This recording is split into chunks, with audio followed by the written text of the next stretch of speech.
할렐루야. 네, 반갑습니다.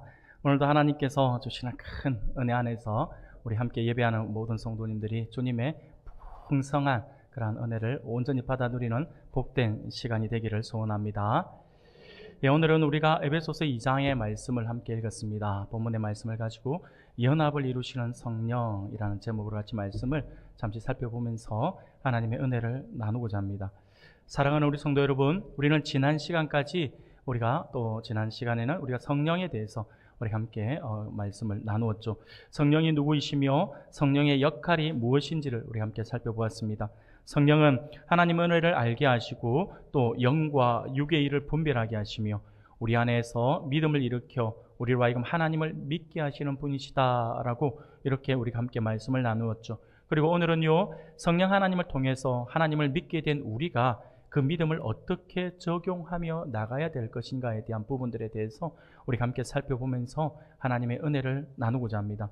사랑하는 여러분, 우리가 하루하루의 삶을 살아가다 보면 혼자서는 도저히 할 수 없는 일들을 많이 부딪히게 됩니다. 생각보다 혼자 하기 힘든, 아예 혼자 할 수 없는 일들이 우리 안에 너무나도 많이 있음을 우리는 발견하게 됩니다.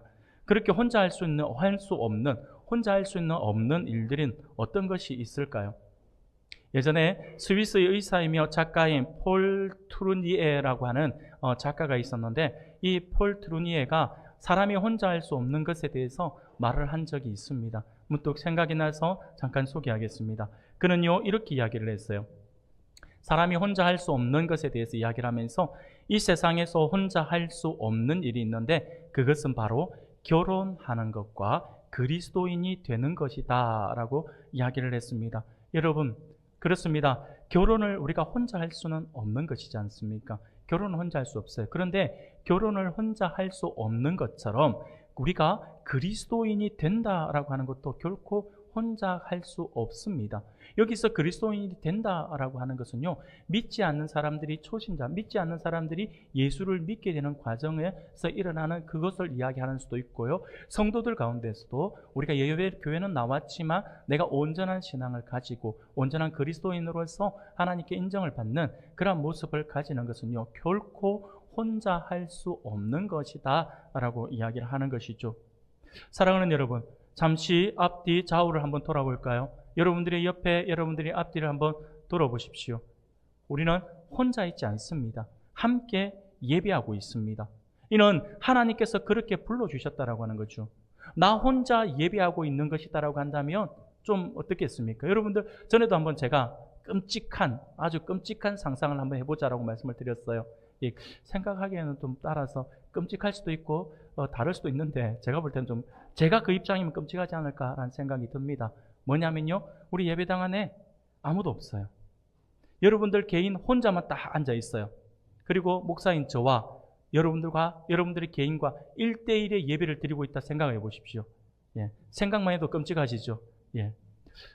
저를 보고 끔찍하다고 하시진 않은 것 같은데, 여하튼 제가 가만히 생각해 보니까 목사인 저도 그래요. 저도 한 분 앉아 계신가 하고 여러분들 다 같이 앉아 계신가 하고 목사가 하나님의 말씀을 가지고 증거할 때의 그 힘도 달라질 것입니다. 그래서 여러분들 생각해 보면 혼자 예배 드리지 않고 같이 예배 드릴 수 있는 것이 하나님의 은혜다라고 하는 거죠. 하나님께서 우리를 그렇게 불러주셨다라고 하는 것입니다. 하나님께서 우리를 혼자가 아닌 공동체로 불러주셔서 이렇게 함께 예배를 할 수 있다라고 하는 것이죠. 사랑하는 여러분, 그러면 하나님이 우리를 공동체로 이 자리에 부르신 이유는 무엇일까요? 이게 바로 조금 전에 말씀드렸던 그 이야기입니다. 우리는요, 하나님께서 우리를 공동체로 이 자리에 불러주셔서 함께 예배하게 하신 그 이유가요, 우리가 단순한 종교인이 아니라 그리스도인이 될 수 있도록 하기 위함이다 라고 하는 것입니다. 그래서 우리는요, 서로에게 꼭 필요한 존재예요. 서로를 보면서 함께 신앙생활을 하면서 함께 어우러져서 함께 배우고 함께 성장해 나가는 거죠. 나 혼자 있으면요, 내 신앙이 바른지도 몰라요. 함께 있기 때문에 함께 성장할 수가 있다라고 하는. 그리고 내가 지칠 때는 함께 힘을 돋아줄 수 있고 용기를 줄 수 있는 우리 지체가 옆에 있다라고 하는 거죠. 그렇게 있어야지만 우리가 온전한 그리스도인으로 설 수가 있다라고 하는 것이죠. 그래서 옆에 계신 분, 앞뒤로 계신 분, 모든 성도님들은요, 우리가 따지고 보면 각자 개인에게 있어서 꼭 필요한 존재다라고 하는 것입니다. 그러기에 우리는요, 늘 함께 옆에 있어주고, 함께 예배하고, 함께 목장 모임을 하고, 함께 봉사하고, 함께 양육도 참여하는 모든 성도들에게 우리는 항상 입술을 열어서 감사합니다라고 하는 그러한 고백을 할 수가 있어야 합니다.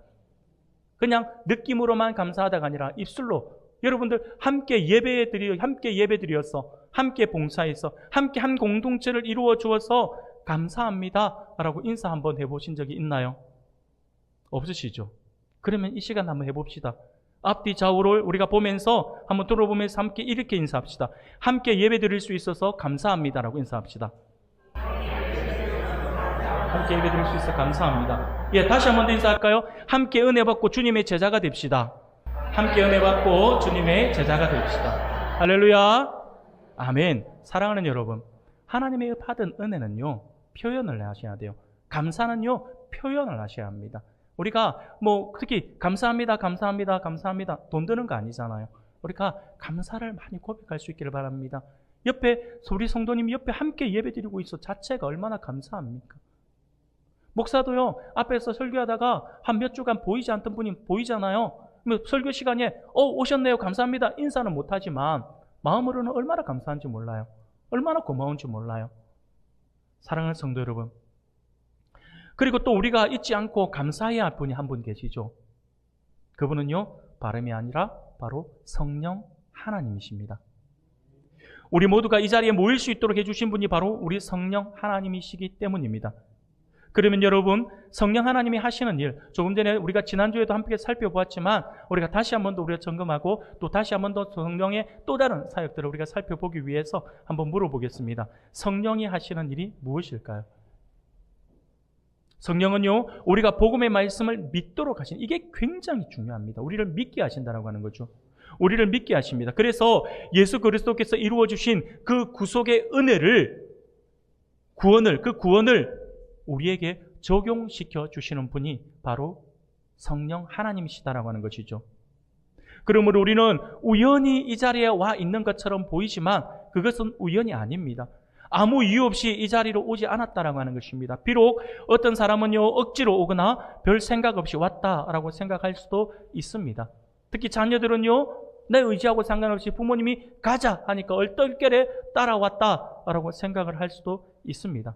하지만 사실은요, 그것이 얼떨결에 온 것처럼 보이지만, 아니면 우연히 온 것처럼 보이지만, 아니면 의무감으로 온 것처럼 우리가 그렇게 생각이 들 수도 있지만, 사실은요, 우리가 이렇게 예배의 자리로 나올 수 있는 분명한 이유가 있어요. 그것은 바로 성령께서 우리의 마음에 믿음을 일으켜 주셨다라고 하는 것이죠. 그리고 또한 우리 마음에 성령께서 마음을 동하게 하셨다라고 하는 것입니다. 그것을 우리가 잘 느끼지 못하고 우리가 잘 고백하지 못하기 때문에 우리가 잘 생각하지 않아요. 그런데 정작 모든 상황들을 보며 하나님께서 만들어주신 은혜다. 주께서 우리를 불러주셔야지만 우리가 이 자리에 있을 수 있다라고 하는 거예요. 우리는 우연히 모여진 게 아니다라고 하는 것입니다. 사랑하는 성도 여러분, 이처럼 우리는 결코 혼자 살아갈 수는 없어요. 믿음이 내 안에서 스스로 나로부터 시작하지 않은 것처럼 온전한 그리스도인도 결코 혼자서는 될 수가 없습니다. 그 믿음을 성령께서 우리에게 불어넣어 주신 것처럼 우리의 신앙을 성장시키는 것 또한 우리가 함께 해야지만 가능하다라고 하는 것입니다. 옆에 있는 성도와 함께 할 때에 우리의 신앙이 바르게 성장할 수 있고 또한 온전한 그리스도인이 될 수도 있다라고 하는 것입니다. 하지만 오늘날 많은 사람은 혼자라고 하는 말에 너무나도 익숙해져 있는 것이 현실입니다. 오늘날 현실이 그렇습니다. 요즘 주변을 우리가 돌아보면요, 날 좀 내버려 두세요. 아니면 제가 알아서 할게요. 제가 피해만 안 끼치면 되잖아요. 라고 같은 그런 말들을 참 많이 듣게 됩니다. 점점 개인이 중시되고 자기 중심적인 생활 방식이 익숙해져 가고 있는 것이 사실이고 그것이 현실입니다. 이와 같이 우리는 공동체보다는 개인을 더 중시하는 그러한 시대를 우리가 살아가고 있습니다. 그런데 이런 시대 속에서 더욱 우리의 마음을 심각하게 하고 우리의 마음을 힘들게 하는 것은 바로 그리스도인 중에서도 이렇게 말하는 사람들이 늘어나고 있다라고 하는 것입니다. 제가 알아서 신앙생활 할 테니 내버려 두세요 라고 하는 말들을 너무나도 쉽게 압니다. 또한 지교회에 등록을 하지 않고 교회 출석을 잘 하지도 않으면서 교회 출석을 권유하면 이런 말을 하는 사람도 있어요. 꼭 교회에 나가야지만 신앙이 좋은 건 아니죠 라고 이야기를 합니다. 그러면서 스스로 이렇게 평가하며 이렇게 이야기를 하죠. 비록 교회에 출석하고 있지는 않지만 웬만한 사람들보다 제 신앙이 더 좋을걸요 라고 이야기하는 사람들도 있다라고 하는 것이죠. 그러나 그것은 분명히 잘못된 생각입니다. 사랑하는 여러분, 기독교는요 전혀 그런 것이 아닙니다. 앞서 말씀을 드렸다시피 온전한 그리스도인은요 결코 혼자서는 될 수가 없어요. 그러므로 개인주의, 이기주의, 자기중심주의는 버려야 합니다. 기독교는 개인이 하나 되어서 서로 화평을 이루는 공동체이기 때문입니다. 기독교의 핵심을 설명하는 단어 중에 하나는 아마 하나됨이 아닐까라는 생각을 해보게 됩니다. 하나님과 죄인이 하나가 되고 신자와 그리스도가 하나가 되며 신자와 신자가 서로 하나가 되는 것이죠. 이것이 바로 에클레시아입니다. 밖으로 불러 구별하여 모여진 교회 공동체의 본질이다라고 하는 것이죠. 그래서 바울은요 에베소서 5장 23절에서 이렇게 고백을 합니다. 그리스도께서 교회의 머리됨과 같음이니 그가 바로 몸의 구주시니라 라고 선포를 하고요. 또 고린도전서 12장 27절에는요 너희는 그리스도의 몸이요 지체의 각 부분이라 라고 이렇게 선포하고 있는 것을 보게 됩니다. 사랑하는 우리 성도 여러분, 그렇습니다. 성령님은 구원받은 하나님의 자녀들을 하나가 되게 하십니다. 그러므로 이제 우리는 개인적인 삶이 아니라 공동체적인 삶을 살아야 합니다. 나의 성향과 취향 등을 앞세우는 것이 아니라 교회의 연합을 위해서 서로 양보해야 한다라고 하는 것이죠. 현재 속한 교회 공동체 안에서 내가 할 수 있는 일이 무엇인지를 생각해 보며 그것을 실천하며 살아야 한다라고 하는 것입니다. 그것이 성도의 바른 모습이기 때문입니다. 그러나 앞에서도 잠시 말씀을 드린 것처럼 우리가 사는 지금의 현세의 이 세상은요 날이 갈수록 심각하게 사회가 개인주의화되고 있습니다. 그래서 이제는요 공동체 의식이라든지 연합정신 같은 것은요 온데간데 없고 저마다 집단 이기주의, 자기중심주의의 구렁텅이 속에 깊숙이 빠져들고 있는 듯합니다. 그러다 보니 오늘날에는 이런 단어들이 등장해서 사용되고 있죠. 님비현상 한번 들어보셨습니까? 님비현상 그리고 핀피현상이라고 하는 단어가 있습니다. 님비현상이라고 하는 것은요 우리가 보면 쓰레기장이나 아니면 핵폐기장 아니면 원자력 발전소와 등과 같은 그런 공해나 위험의 가능성이 있거나 또는 혐오스럽거나 부담스러운 사회적 시설물의 설치에 대해서 모두가 인정을 하는 거예요. 이것이 필요하다, 이것은 꼭 필요하다라고 하면서 원칙적으로 그것이 필요하다라고 인정을 해요. 그러나 우리 주거 지역에는 안 된다라고 하는 거죠. 반드시 있어야 된다라고 생각은 하지만 그러나 우리 집 앞에는 안 된다라고 하는 거죠. 우리 지역에는 절대 안 된다 하면서 자기 중심적인 태도나 경향을 가지고 있는 그 성향, 그런 현상을 우리는 님비 현상이라고 합니다. 집값 떨어진다는 거죠. 근데 필요하다라고 하는 거예요. 그러니 다른 우리 집 말고 다른 데 꼭 설치해 주십시오라고 합니다. 그건 누가 좋아하나요? 반대로 핀피 현상도 있습니다. 핀피 현상이라고 하는 것은요, 이것 또한 지역 이기주의의 하나입니다. 주로 그 지역의 이익이 되는 시설들을 자기 자신의 지역에 끌어오려고 하는 것을 말합니다. 쉽게 말하면 지하철역 우리 집 앞에, 우리 동네 이게, 아니면 기차역이 우리 쪽으로, 아니면 종합병원이 우리 지역에, 버스터미널과 같은 그런 편의 시설이 우리 지역에 들어올 수 있도록 그렇게 로비를 한다든지 억지로 끌어오려고 하는 그 현상을 바로 핀피 현상이라고 합니다. 그래서 님비 현상이나 핀피 현상은 어떻게 보면 서로 반대되는 개념 같아 보입니다. 그래서 반대의 이야기를 많이 하죠. 그러나 우리가 둘 다 분명히 지역 이기주의가 사회에 일으키는 문제들로서 둘 다 개인의 이익만 추구하고 양보하지 않는 모습으로 인해 생기는 갈등이라고 하는 점으로 볼 때는요, 이 두 단어는 비슷한 것이다 할 수가 있을 것입니다. 어떻게 보면 같다라고도 할 수가 있을 것 같아요. 그런데 문제는요, 안타깝게도 이런 개인주의 또는 이기주의적인 모습이 교회라고 해서 크게 다를 바가 없다라고 하는 거죠. 오늘날 우리 주변을 한번 돌아보십시오. 교회의 본질은 언약 공동체인데 홀로 신앙생활을 하는 사람들이 점차 늘어나고 있습니다. 하나님의 가족 공동체라고 하는 교회의 본질이 점차 희석되고 있다라고 하는 것이죠. 그러나 바울 사도는요, 오늘 우리가 읽은 본문의 말씀이 포함된 에베소서 2장 11절부터 22절까지의 말씀을 통해서 연합을 이루시는 성령 하나님의 본질과 사역에 대해서 우리에게 가르쳐주고 있습니다. 성도들은 주 안에서 성전이 되었다라고 이야기하죠. 그러므로 우리 성도들은 성전으로서 그리스도 예수 안에서 함께 지어져 가야 하는 존재다라고 하는 사실을 우리에게 말씀해 주고 있어요. 사랑하는 여러분, 그렇습니다. 앞서 말씀을 드린 것처럼 신앙생활은요, 결코 본질상 홀로 할 수는 없습니다. 그리스도인들은 그리스도 예수 안에서 마치 건물처럼 함께 지어져 가야 한다라고 하는 것이죠. 그런데 오늘날 조금 전에 말씀드린 것처럼 상당수의 사람들이 홀로 신앙생활을 하고자 그렇게 애를 씁니다. 홀로 성경을 읽어요. 홀로 예배드립니다. 예배는 교회를 가지 않죠. 요즘 같은 시대에 인터넷을 보죠. 인터넷을 통해서 내 입맛에 맞는 설교의 말씀을 들으면서 마치 예배자로서 그 역할을 다한 것처럼 생각을 하고 있다라고 하는 것입니다. 그러면서 스스로 이렇게 하는 이유에 대해서도 이야기를 합니다. 교회에 대해서 교회 가지 않고 교회에 등을 지는 사람들이 스스로 또 이렇게 이야기하면서 또 그 이유를 설명하기도 합니다. 여러 가지 이유를 들죠. 교회에서 성도 상호 간에 상처를 받았다라고 말을 하거나 또는 교회의 지도자들로 인하여서 상처를 받아 교회에 나가는 것이 싫다라고 이야기를 한다라고 하는 것이죠. 그러나 여러분, 실상 이것은요, 핑계일 뿐입니다. 겉만 번지르르하게 드러내는 그런 하나의 어떤 핑계에 지나지 않습니다. 스스로 공동체에 들어가는 것을 묶인다라고 생각을 하고 그렇게 묶이고 싶지 않은 것이죠.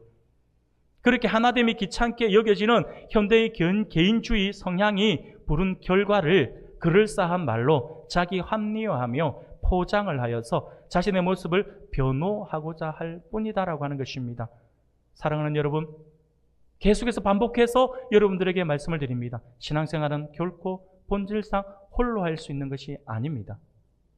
오늘 보면 22절 말씀처럼 그리스도 예수 안에서 마치 건물처럼 함께 지어져 가야 한다라고 말씀을 하죠. 이것처럼 건물은 기초, 기둥, 벽, 지붕 등 모든 영역이 다 중요합니다.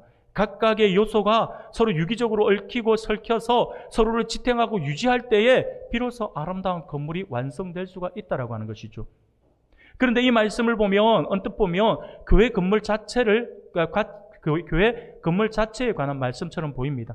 그러나 이 말씀은 교회 건물 자체에 관한 말씀이 아니라 교회의 구성원인 성도 간의 관계를 건물에 빗대어서 말씀하고 있는 것이다라고 하는 것이죠. 사랑하는 여러분, 우리가 건물을 한번 생각해 볼 때 건물에 두드러진 특징이 무엇인가라고 한번 생각해 보면 아마도 그것은 결속력이 아닐까라고 생각이 들어집니다. 벽과 벽, 기둥과 기둥 모든 면들의 연결에 있어서 결속력이 있어야 한다고 하는 거죠. 그것이 결속력이 단단해지면 단단할수록 그 건물은 튼튼한 건물이 되는 것이겠죠. 그 결속력이 끈끈하지 못하고 단단하지 못하면 어떻게 되겠습니까? 부실 공사라고도 이야기를 할 수가 있을 것입니다. 결속력이 떨어지면요, 아무리 호화롭게 잘 지은 건물이라 하더라도 반드시 그 건물은요, 붕괴되게 되어 있습니다. 결국 바울이 이렇게 성도를 건물에 비유해서 강조하고 있는 것은 단단히 결속력 있게 성도 간에 묶여 있을 때에 그것이 진정한 교회이고 성도라고 하는 것을 강조하고 있는 것이죠. 그런데 단순히 교회에 등록하여서 신앙생활을 한다고 해서 하나의 줄로 연결되는 것은 아닙니다. 우리가 잘 아셔야 합니다. 교회에 출석만 한다고 해서 그 결속력이 단단해지는 것이 아니다라고 하는 것입니다. 교회 재직으로서 각각 맡아 봉사해야 할 부서가 있는가 하면 우리 교회의 경우 각 전도회 또는 목장에 소속이 되게 되어 있습니다. 그뿐만 아니죠.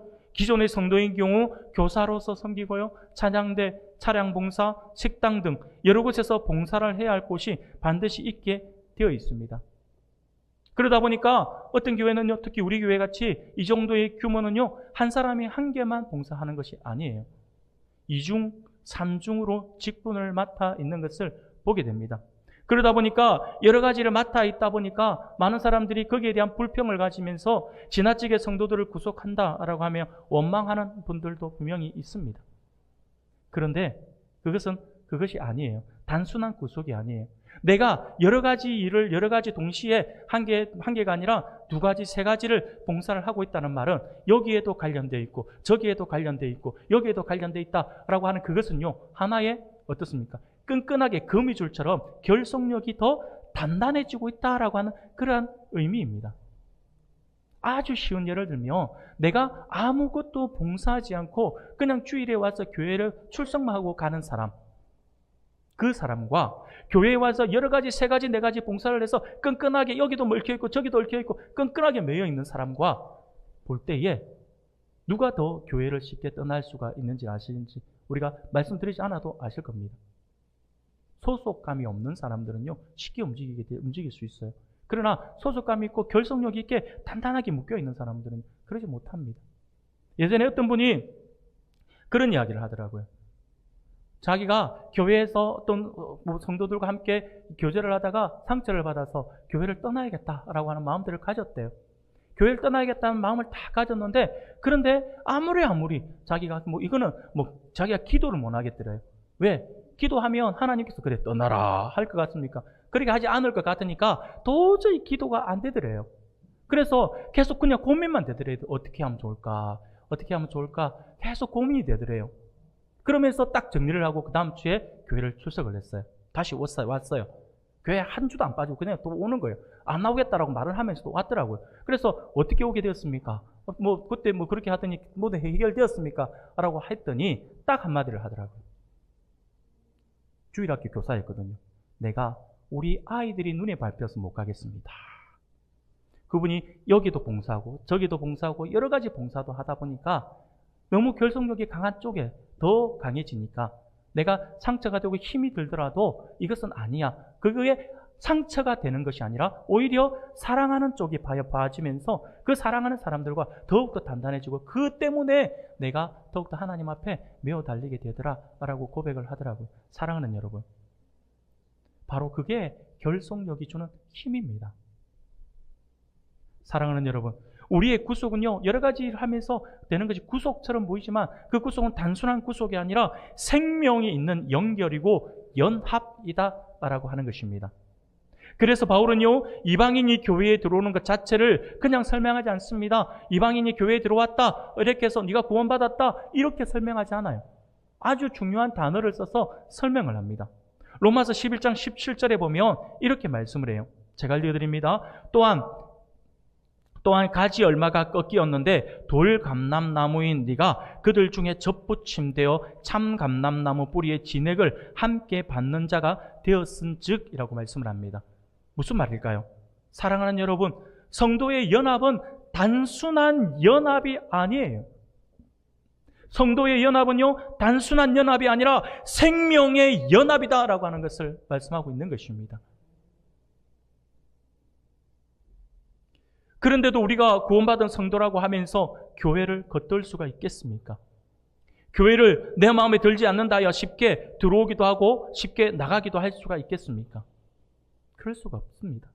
정말 영적으로 건강한 성도라고 한다면 교회에서 떨어져 나갈 경우 교회 구성원 간에 생명의 단절에 대한 아픔이 느껴져야 한다라고 하는 것이죠. 내가 부득이한 경우에 내가 타국으로 이민을 간다. 아니면 우리가 부산이니까 서울로 이사를 간다. 그렇게 해서 어쩔 수 없이 교회 출석하지 못한다라고 할 때는요, 대성통곡을 하게 되어 있다라고 하는 것이죠. 왜?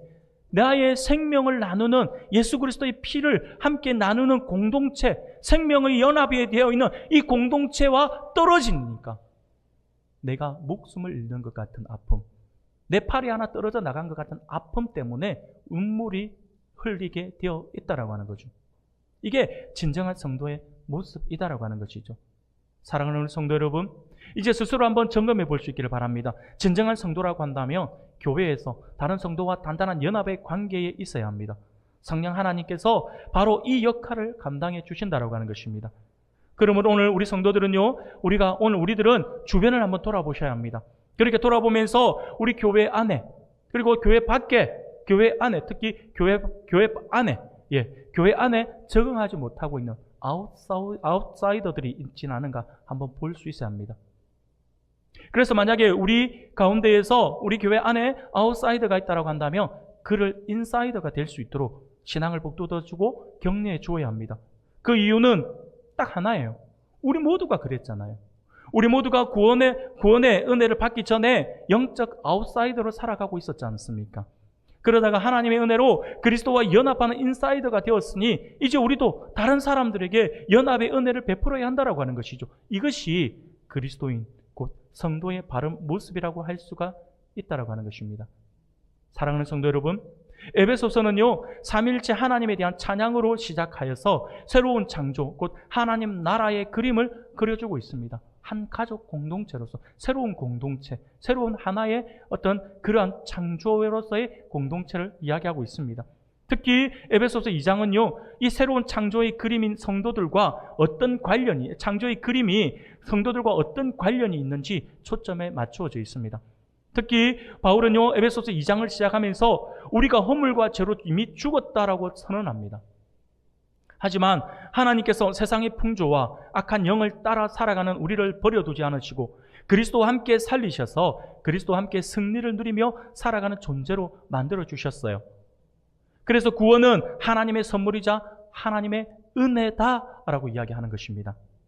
하나님께서는 우리를 그리스도와 연합을 통해 새 창조의 피조물로 빚어가실 뿐만 아니라 우리와 함께 하나님이 거하실 처소 곧 교회를 이루어 가신다라고 하는 것이죠. 그 중심에 바로 성령 하나님이 계신다라고 하는 것입니다. 칼빈 한번 들어보셨죠? 칼빈은요, 그에 있어서 기독교 강요에서 성령 하나님에 대해서 표현하기를 이렇게 표현했습니다. 예수 그리스도와 신자를 묶어주는 끈이다라고 이야기를 합니다. 칼빈의 설명처럼 우리는요, 성령을 통해 그리스도와 연합하게 되고 그리스도와 연합된 우리가 함께 교회를 이루어 하나님이 거하실 처소로 지어져 간다라고 하는 것이죠. 그러므로 교회는 하나님의 영광스러운 승리의 하나님의 영광스러운 승리의 그림이자 하나님이 보여주시는 새로운 창조의 결정이라고 할 수가 있습니다. 이처럼 성령 하나님은 우리와 함께 그리스도의 구속을 효과적으로 적용하시고 그리스도와의 신비한 연합을 통해 우리를 그리스도의 몸인 교회로 만들어 가신다라고 하는 것입니다. 사랑하는 우리 성도 여러분, 오늘 우리가 읽은 본문의 말씀인 에베소서 2장 11절부터 22절의 말씀은요, 하나됨의 아름다움에 대해서 우리에게 말씀해 주고 있습니다. 18절 말씀을 우리가 같이 한번 읽어보겠습니다. 18절 같이 읽겠습니다. 시작. 그럼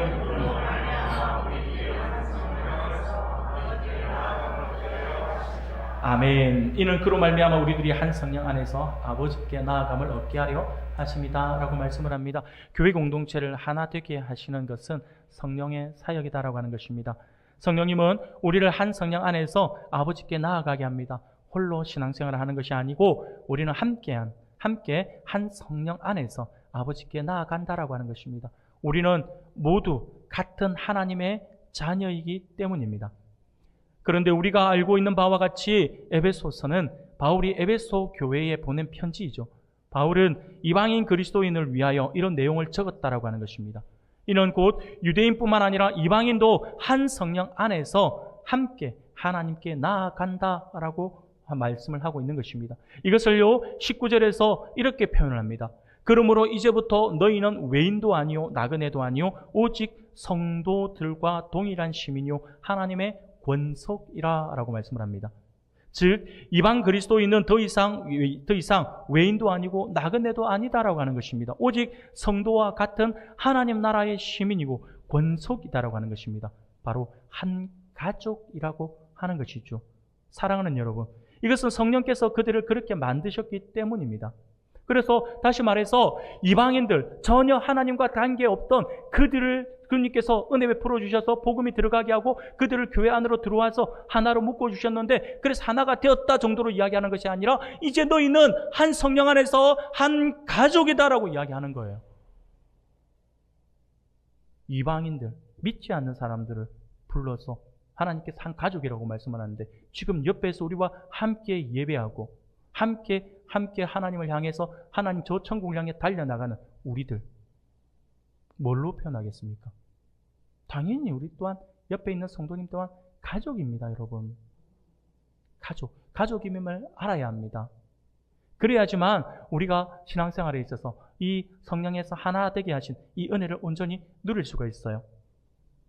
22절 말씀을 보니 너희도 성령 안에서 하나님이 거하실 처소가 되기 위하여 그리스도 예수 안에서 함께 지어져 가느니라 라고 말씀을 합니다. 바울은 자신과 유대인 그리고 이방 그리스도인의 출신이 각각 다를지라도 성령 안에서 하나인 것을 강조합니다. 그러므로 한 성령 안에서 하나님이 거하실 처소가 되기 위해서 그리스도 안에서 함께 지어져 가야 할 것을 당부하고 있는 것이죠. 사랑하는 우리 성도 여러분, 우리도 마찬가지입니다. 우리 역시 하나님이 거하시는 처소가 되기 위해서 함께 지어져 가야 합니다. 한 교회 공동체로서 성장해야 한다라고 하는 것이죠. 그리고 우리를 그렇게 만들어 가시는 분이 바로 성령 하나님이시다라고 하는 것입니다. 사랑하는 성도 여러분, 성령님이 우리와 교회를 그리스도 안에서 연합시켜 주시는 분이시다라고 하는 사실을 반드시 기억할 수 있기를 바랍니다.